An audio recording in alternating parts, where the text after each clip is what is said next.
I have to look at suicide from multiple different aspects. In the year 2005, it was July 18th, 2005.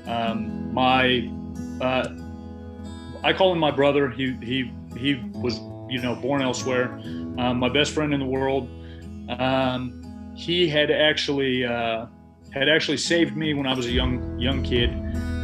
But we were 20 years old, and his dad showed up, his biological dad showed up to my job, asking me if I had seen Peter, was his name. Peter Allen Fechter was my brother. I hadn't seen him in a couple days. This was my best friend in the world. I met him when I was 14 years old. I had moved around my entire life. I'd never gone to the same school for more than one solid year. When I met Peter, I was 14. It was my first year at a private Christian school that my folks put me in due to some of my behavior. I kind of had it coming. But I was always kind of an odd kid. Not odd, I've always made friends very well. But I was much smaller than the other people. It seemed like, for the most part, I was a little more advanced in the classes that they had me in, and so I struggled staying busy, staying on task, but most of all, I struggled just with my personal life. When I was 14, I went to this new school, and I started playing football. That was the first year my mom had actually let me play football, but I was having a really hard time making friends. For whatever reason, I ended up late after football practice, and Peter offered me a ride home.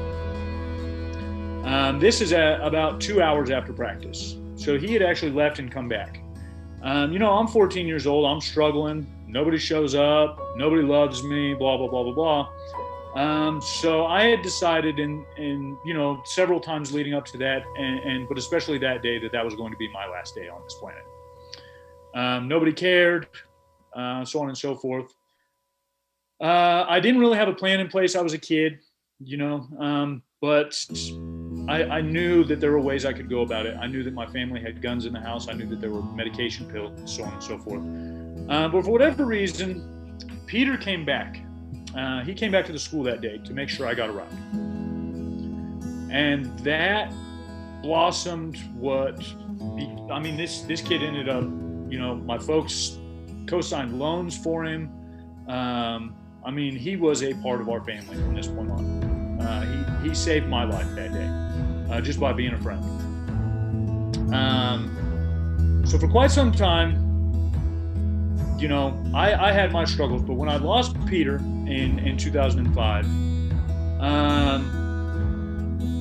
I really didn't know what to do, because I had had so few people in my life for periods of time. When I lost Peter, it broke me. The fortunate side of it is, through all of the negative that I have been able to, all the negative that has come from all of this, there were a lot of signs with Peter. He was a funny kid. And I say kid, I'm 36 years old now. This has been 16 years. So, he always made jokes. He had a hard time with girls. He was kind of an awkward kid. Like I said, his home life was not fantastic.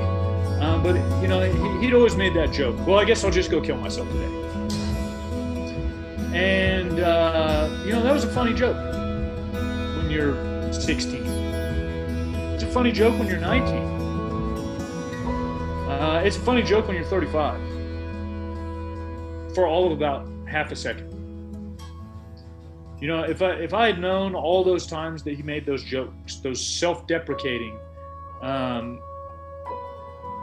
little comments, all those little times that as an adult now, and because this, not just this particular incident, but because of the trauma and the addiction and so on and so forth that I've had to experience in my lifetime,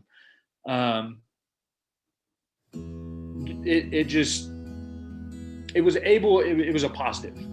I was able to pull from it You know, every single time somebody says, I don't want to be around anymore, I don't care if I know you.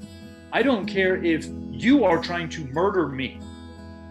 You know, this has been something that I've been able to use as a tool for myself, for one, because of my faith. You know, suicide is not necessarily acceptable. I understand that we make mistakes. These things happen. But it's something that I could never bring myself to do. And it wasn't because of my religion. It didn't have anything to do with my folks. It all comes down to, you know, I spent this year on July 18th was only the second time that I've actually acknowledged that my brother passed away.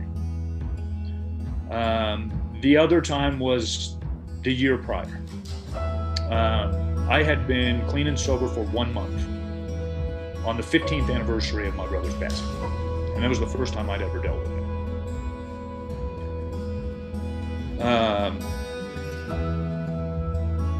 So I've had to take 16 years and try and figure it all out within the last year.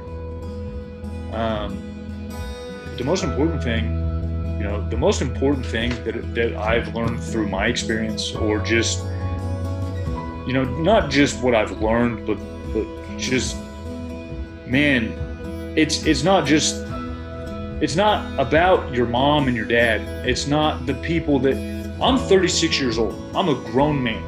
I own a business. I've been clean and sober for over a year. I'm getting married in 3 weeks.